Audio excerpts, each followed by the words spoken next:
Hello and welcome to another AfterMaths episode of the Primary Maths Podcast, the show where we talk all things primary maths. I'm John Cripwell. And I'm Becky Brown.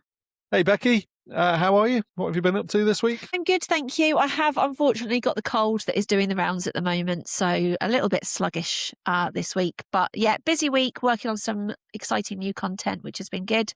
But it's been a good week so far. John, how's yours been? Yeah, no, it's pretty good. Although I have to say, I don't know if you can hear it in the background, hopefully not, but the weather is awful today. So we're recording on Thursday, it goes out on Friday, and it's like another storm has blown in overnight. The wind is lashing the sort of the rain against the windows, and it's pretty horrific.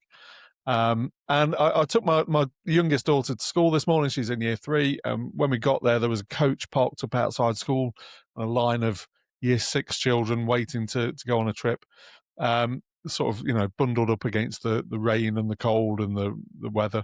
And I happened to bump into a former colleague of mine who was making his way down the path towards the line, carrying, as you do, 2 sick buckets and a medical kit and a register and, of course, a mug of coffee. And he was wrapped up in about 15 layers as well. And I said, where are you going off to? And they are spending the day at the Black Country Living Museum, which is a wonderful place and one of my happy places, Becky, and definitely somewhere that you should visit if you're into your history at all. But one of the things about it is that it is largely outside. Like there's buildings that you go into and things, and it will be lovely because they'll have the coal fires going in those buildings and things, which I hope are on the risk assessment that the school's done. I'm sure they are. But those will be on it. It'll be lovely to go into them. But the walking between the buildings is quite a lot of open space. So there's going to be lots of soggy, weather-beaten, windswept year 6 children there. It just got me thinking about school trips and the worst school trips that you've been on. As I say, I love the Black Country Museum. If you haven't been, have you ever been, Becky? I haven't been, but I have a friend who raves about it. And every time we talk about going up north, because obviously it's quite north for me, she mentions it and says, you must go there. Well, it's a little bit like Bliss Hill in Shropshire, which is Ironbridge, and then there's Beamish as well up in the northeast. I don't know if there's any others, but I love it there. It's a place, it's a living museum, so the people who work there and volunteer there are kind of in character as the people who would have lived at the time in the Black Country, in kind of turn of the century, really, the previous century, 1800s to 1900s. And it's lovely. You can go into the buildings and see the houses and the workshops, and they've just added more bits. There's several streets with shops now, actually, that you can go into and see. Fish and chip shop, Becky, of course, one of the best bits. Yeah, absolutely. Old-fashioned sweets. I love a bit of history.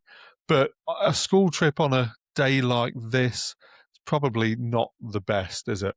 No. You had any particularly bad school trips? I think probably they are always down to the weather. I mean, I did have a very, very soggy residential once, and we were camping all week. It got to the point where we just couldn't get any wetter. Nobody had clothes. It was just, children are very resilient, aren't they? They still usually, yeah. But it was, it wasn't a lot of fun. And we went to Butser Ancient Farm, which is like a Celtic Iron Age type place. Very similar in that it's all outside, one round houses, but it snowed. And of course, that A meant it was very cold, but B meant that children reacted. I think they were year 3. Children reacted as you would expect them to. Of course, yeah. So, all learning about what we were doing went out the window, and the excitement of the snow kicked in. But I love a school trip. Yeah, I love the school trip too. You've just reminded me of a residential. So in one of the schools that I worked at, again in Derby, we used to, for some reason, go on a residential with the year 6s for a week in Wales, to one of the Kingswood activity centres in Wales. And we'd spend the whole, I say a week, Monday to Friday there. And I remember being all prepared for this. It was probably my 3rd year of teaching or something, and I was sort of leading the trip, or at least one of the co-leaders of the trip. and we got all the children dropped off by the parents, as they do, and the parents were sort of hanging around the school gate waiting to wave them off in the coach and things. All the children with their luggage and their suitcases, which were entirely inappropriate for the, where they were going to, but, never mind.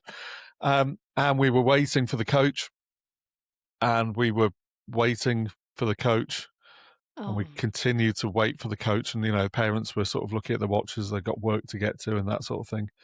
So I thought, right, I better just pop in, get the office to ring the coach company. The office couldn't ring the coach company because they hadn't booked a coach. Yeah. And it's not like we were going down the road. We were going oh on a no. 3-hour journey to South Wales or wherever it was. It was a long way. And so I had to go and explain to all the parents that we didn't have a coach. That on this occasion, that was not my fault. The right thing, procedures had been done. But for whatever reason, I know they're very busy in the school office, a coach had not been procured. However, they came to the rescue, Becky, the office staff.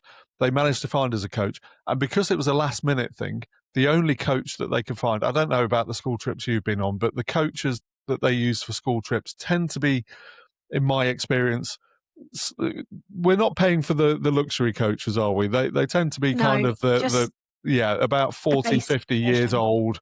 Yeah, carpet on the ceiling, and which always concerns me. And sort of, the ashtrays ripped out and bits of wood Yes. screwed over them and that sort of thing.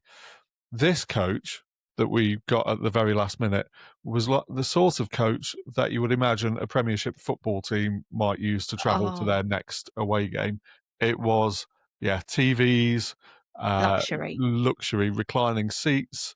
I mean, totally wasted on the rabble that that we were taking with us, but very, very nice. Definitely the best coach trip I've ever been on with a school. Although, as I say, that's probably not saying very much. But yeah, so there was an upside to it. It's just that we arrived a couple of hours late because obviously, they had to find a driver and the coach and everything else and get to us and then get us all the way to Wales. But yeah, that was an Oops. awkward moment. That was definitely an awkward moment. Yeah, my husband often regales me of a story when he was at school, when he went on a school trip, and on the way home they stopped at a service station and a child got left behind. I mean, I know that No. just could never. You think about how many times you count children, Uh-huh. and you obsessively count them, don't you? Yeah. I find it hard. I mean, I know it was different times, but I find that very hard to get my head around. But it did happen. So this was when your husband was at school?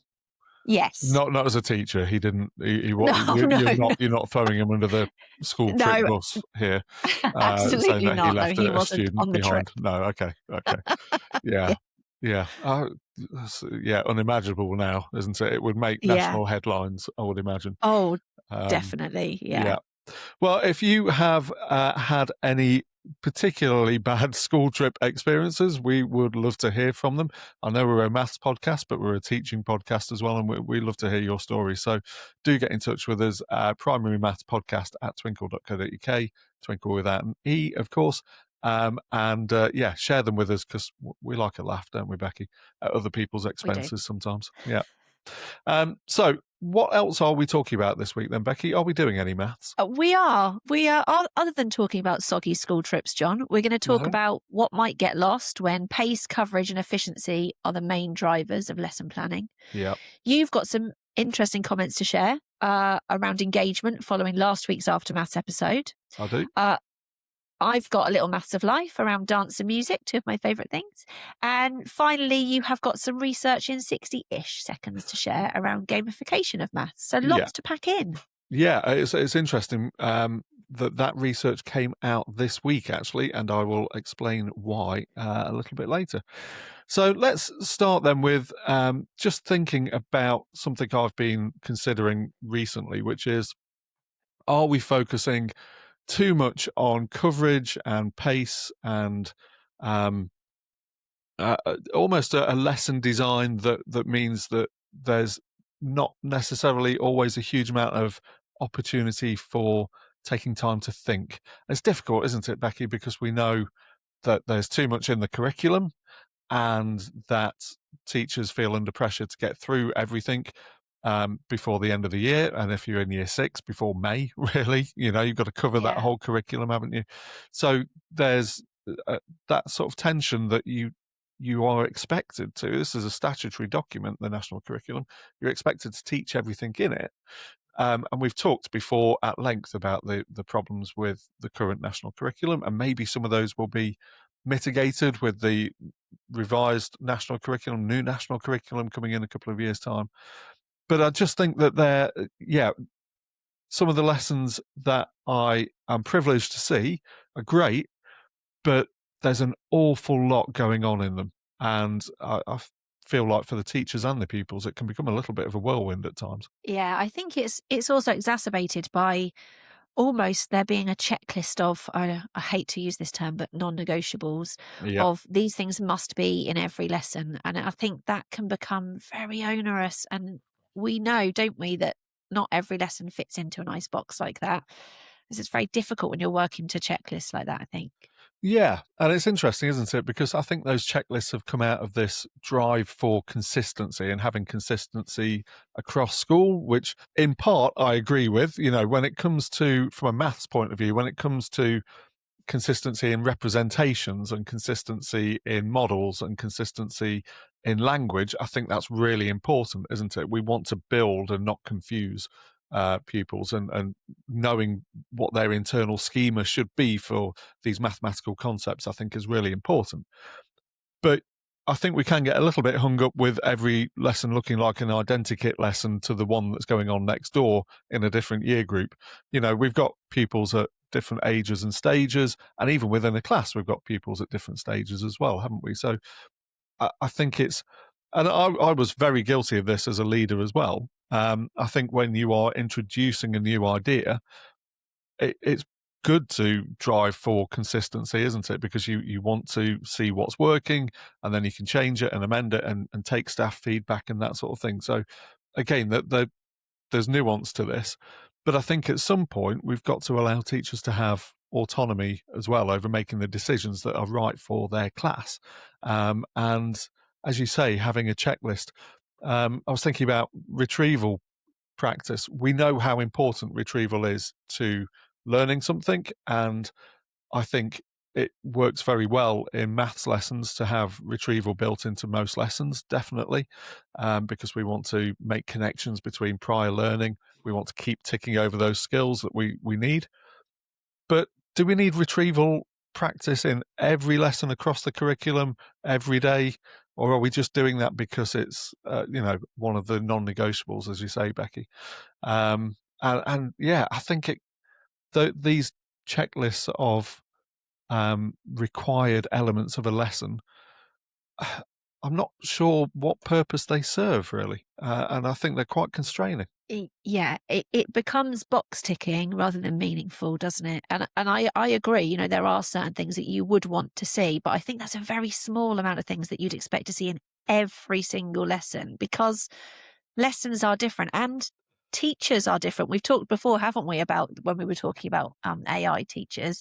Your teachers are not robots, and you wouldn't want children to see teachers as robots. You almost want them to be getting a little bit of a different experience from a different teacher. That's part of life, isn't it? Coming Yeah. across different types of people and different types of ways of teaching. So, yeah, I think I'd like to say we were coming away from it a little bit when it stopped being such an evidence wasn't such a big thing and teacher trust was coming back a bit. But I think there is still a lot of box ticking when it isn't helpful and isn't meaningful, in which case it shouldn't happen, really. No, and I think you're right. I think you're alluding to as well the fact that we've talked many, many times on the podcast and with all the interview guests really about the importance of relationships, and you need to, know your pupils, don't you, in your class? It's one of the great things I think about primary teaching, having worked in a secondary school as well, that you really do get to know the pupils in your class, and you get to know what works for them, and what they might find tricky, and good ways of teaching those individuals in the class. It's very hard to put something in place that's going to do that for 400, 300, 600 kids across a school. So I'm very much, thinking about teacher autonomy. I know we've talked about this before, but a balance between what we want to see happening in lessons and making sure those lessons are high quality, because we know that time is precious and we want to make the most of every learning opportunity. Totally agree with that. But also making sure that we're treating children and teachers as individuals and letting them make decisions about the best way to teach the pupils that are in front of them, because nobody else in the school knows those children as well as that teacher does. Yeah, and I think it's the times when you're maybe doing something that isn't quite so rigid, when you actually learn those things about the children.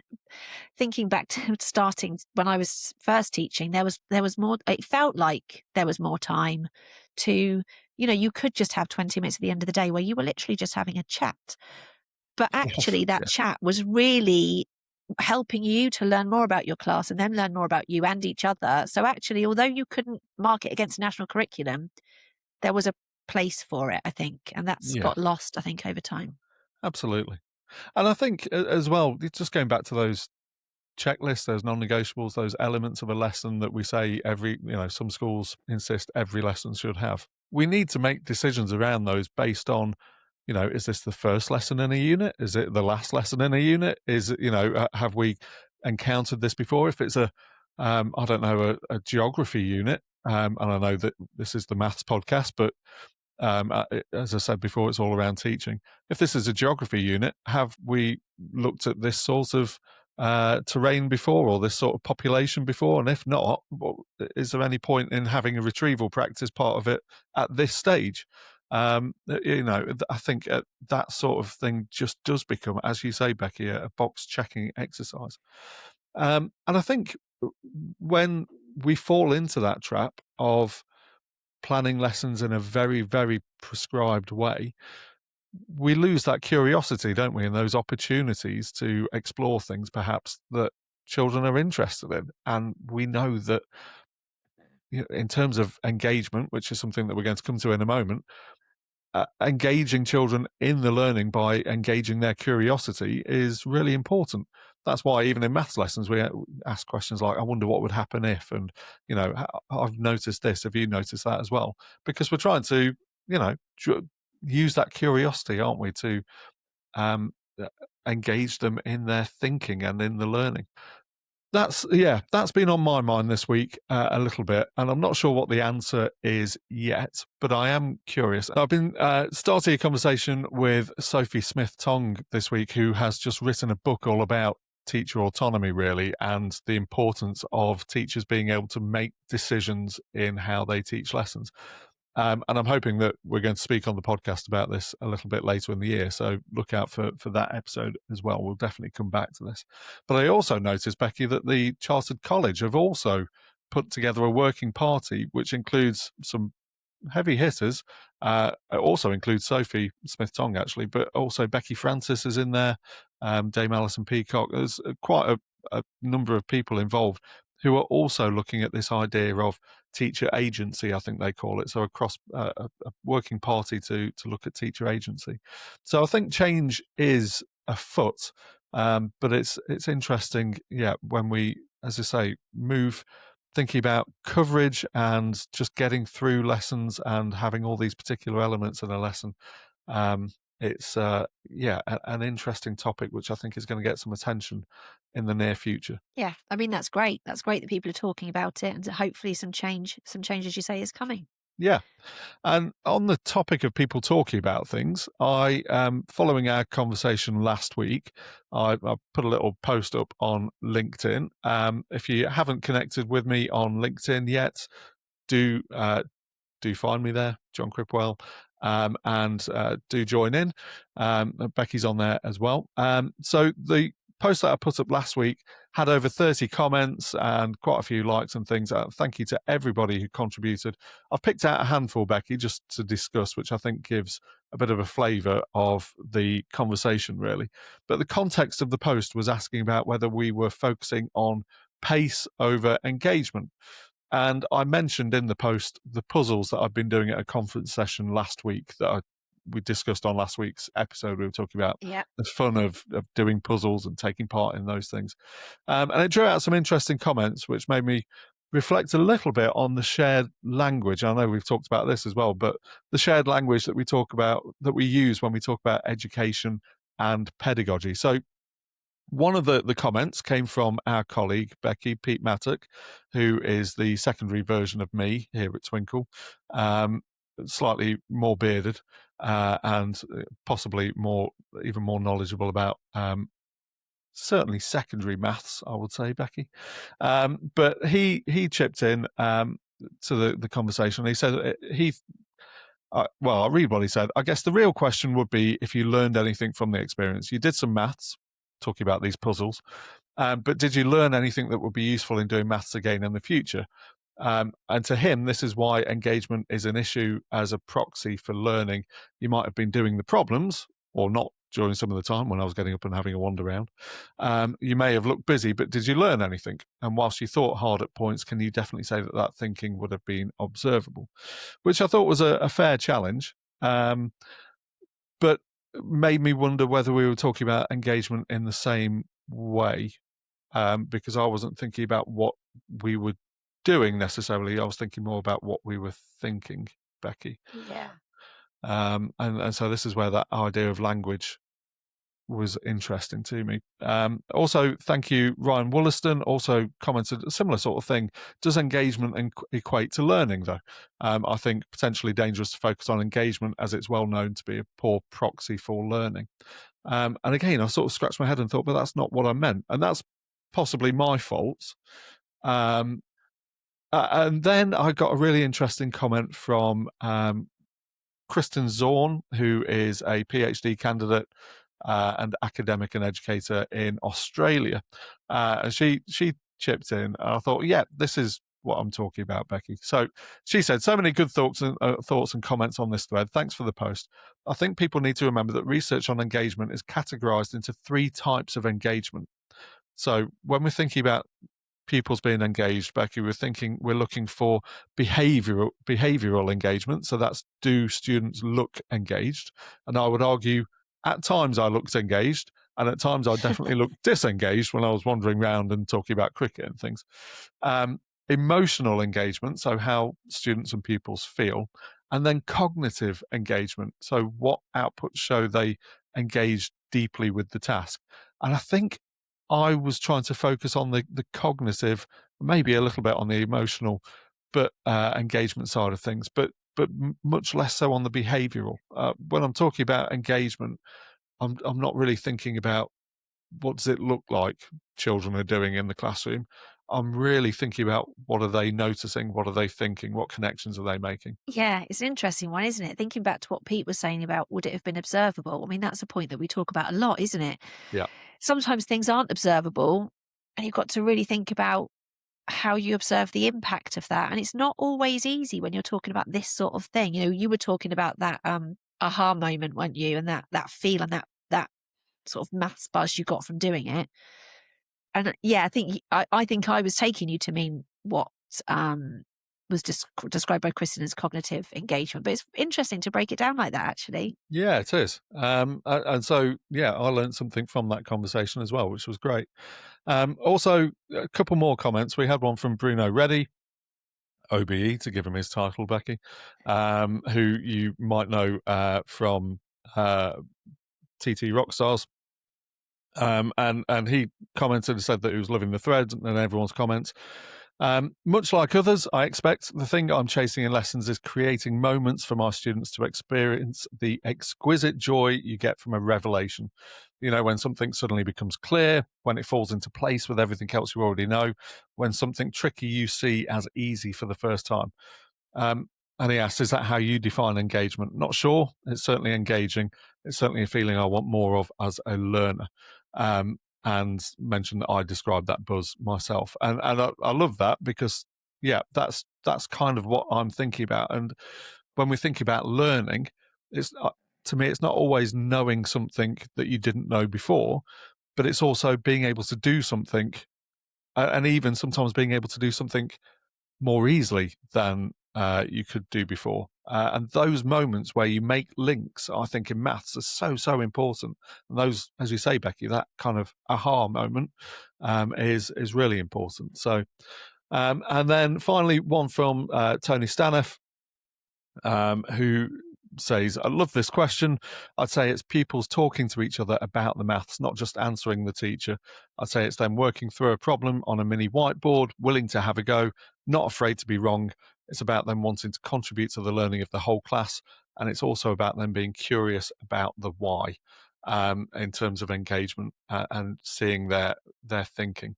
And I agree with all of that, I think, Becky. And in terms of seeing that stuff, I'm less worried about. I think you can hear it in those situations, in the conversations that are happening. And I know we talked to Mike Gardner, amongst others, about oracy and how important that is.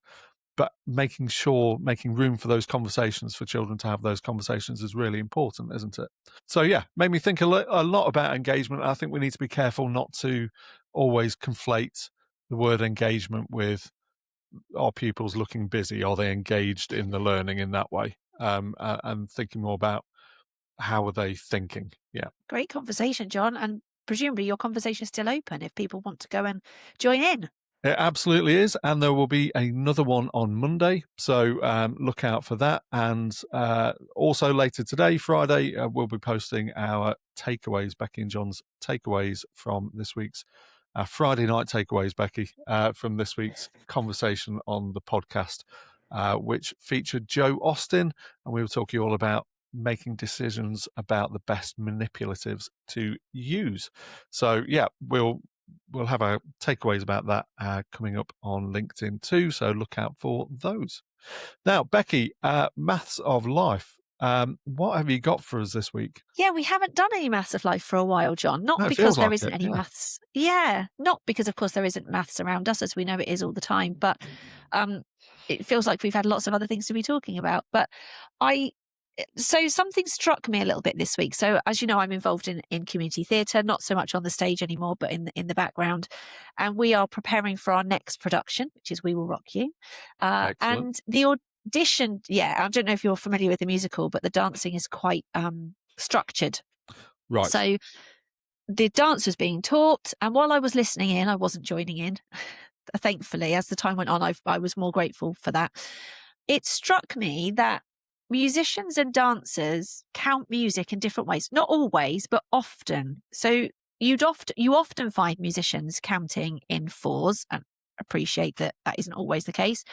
But dancers very much count in eights. When you're doing dance moves, they will very much count to 8. So obviously there's a big relationship between 4 and 8, but I wanted to just dig a little bit deeper to find out why that might be the case. I'm neither a musician nor a dancer, Jon, so Well, I didn't know the I'm answer not a myself. classically trained dancer, Becky. My dance it's always a little more organic. I'm not too worried about counting bars.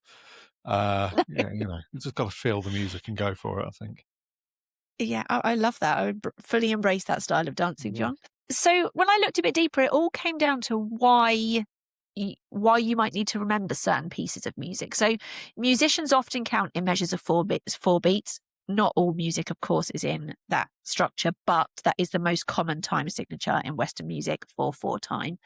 And they will be, if you look at sheet music, it's demarcated by a bar line. So every 4 beats there's a bar line. So it's like nice and organized for musicians to read the music, which is really how, not always, of course, sometimes musicians don't need to have the music in front of them, but that is written down in that way so that they can read it. Dancers, however, often don't have to read their dance moves. I mean, you might jot down some dance moves. Yeah, well, as I say, Becky, I'm much more informal than that. But I would imagine it would be quite tricky to have the sheet music in front of you when you are performing some of these dances. I've watched Yes. I've watched my fair share of Strictly. I've not seen anybody yet with a music stand or holding the pieces of paper out in front of them to remember the dance moves or read the dance moves. So yeah, Yeah. I've seen that with musicians, much less often with dancers. And that is what it all comes down to. Because dancers aren't reading their dance moves, it helps them to remember longer sections of a routine if they work in 8s. So we talked ages ago now about how when you remember numbers, you remember them in little chunks because there's Yeah. only so many. I think it was maybe 7 pieces of information you can keep. So having grouping the steps into bigger 8-beat chunks is easier for the brain to grasp and hold on to than those shorter 4-beat measures. So While musicians lean on bar lines every 4 counts, dancers use the structure of the 8 count to organise their movement. So Well, there you just go. a little one there, John, but another example of how maths overlaps with every other subject, including those that are maybe thought of as a bit more creative than maths, like dance and music. Yeah, now you see, I've not really thought about the 8 counts in dance before. I've got a friend who's a choreographer. I'll ask her about that. But you do hear, don't you? You do hear, Becky, when you're in your dance classes and when you're, just engaging with dancers generally, as we both do on a regular basis. That's how sort of counting of 5, 6, 7, 8, and going from 5 rather than 1, 2, 3, 4. And I guess that's the 5, 6, 7, 8 is just to get, because then you're going to start from the beginning of Leading you that into the next section of group. 8. Yeah, that next section of 8, which kind of makes sense, doesn't it? So it's just a way Yeah. of helping to remember the dance moves, each section of dance moves, but they're chunked into 8s rather than 4s. I see. Yeah, makes sense. I Yeah. will put that into practice next time I am out at a formal dance, which, you never know. Could well be on the cards. Right, so you have some more research to share with us this week, John, and some timely research, I think you said. Yeah, absolutely. So, research in 60 seconds ish. I think my record is about 3 minutes so far. We are going to get under 3 minutes, Becky. Okay. Are you ready? Yeah. Getting my stopwatch ready, John. Right. Yeah. I'm just going to Off we go. introduce it. Oh, no, no, no, no, no, no, no, no, no. Stop. We'll restart. I'm just going to introduce it first, because I could well trip over this person's name. So this is Okay. Yeah. very much hot off the press. Okay. Published on the 3rd of February. So it's today that we're Wow. recording this is the 5th. 2026 in the journal Education Psychology Review. And it is a meta study, which for anybody who's unfamiliar is essentially where they look at lots of other studies and pieces of research that have been conducted, and they look at them as a whole and try to find any commonalities and things that you could take out from looking across a range of research. So it's a meta study by Elias Retino. That was easy enough, actually. And colleagues. Some of the other names, I apologise, would have taken me more than 3 minutes to figure out the pronunciation of. So I apologise to Elias Retino's colleagues. So Elias Retino et al. Okay, you ready, Becky? I'm ready. Okay. Go. So this systematic review and meta-analysis examined the effects of gamification on students' motivation and, here's that word again, Becky, engagement in mathematics. They were looking at secondary and higher education levels rather than primary, but I think it still follows through. And they looked at 45 studies and 11 other meta-analyses. Okay. Now, the main outcome they found was that gamification in maths can raise motivation and works best when focused on cooperation over competition. So they found it really hard to quantify engagement. There was too few studies that used validated engagement instruments or suitable experimental designs. Where engagement was measured, it was often inferred from proxies such as participation rates, points earned, or completion data rather than behavioral, emotional, or cognitive engagement, which is what we talked about earlier, Becky. So that's an important sort of limitation. We have, from this study, stronger evidence that gamification boosts how learners feel about maths rather than how they engage with it. The things that they found tended to work was when the game emphasized personal progress, mastery, and feedback, when the game elements are aligned with autonomy and competence, and when competition is moderate or cooperative. And the things that tended to have negative effects were ideas such as persistent leaderboards that always left some students permanently low ranked at the bottom, game mechanics that increased social comparison and anxiety, external rewards didn't seem to work, badges, prizes, and points, interestingly, and designs that ignored learners' prior motivation or confidence. So essentially, competition was not the main driver in these games, and what the games were good for was increasing motivation. Done. 2 minutes and 5 seconds. Come on. We're getting there. That is your I mean, yeah. double the time I'm aiming for, but But that is an a improvement. marked improvement. Yeah. And why I said this was timely, Becky, is because next week's interview is with Dr. Sam Parks, and we are talking about gamification in maths, both digital and analog gamification in maths. And then we're going to be joined on Friday's episode next week by Sally Cole, who is very much our resident expert in maths games and maths apps and things. So that's exciting. Next week is going to be a bit of a gamification of maths fest, I suppose. Yeah, perfect timing for that study, Jon. I was thinking as you were reading it, Sally will be really interested in hearing that too. So that I'm sure will come up in next week's discussion. Yep, and I'll put the link to the research in case you want to have a look at it in the show notes for today. Otherwise, Becky, I think that's about us for today. I've enjoyed that episode. Thank you very much. Yeah, we seemed to cram a lot in again, Jon, didn't we? We absolutely did. Yeah, it's a whistle-stop tour of all these things as ever. As I say, I will be back on Tuesday with Dr. Sam Parks talking about games in maths and how they can be used to support learning. And Becky, you'll be joining me with Sally again next week to follow up on that. Absolutely. Thank you for listening today. Yep, as ever, don't forget to drop us a like and a subscription if you haven't already. And otherwise, we'll see you next week. Thanks a lot. Take care. See you next time.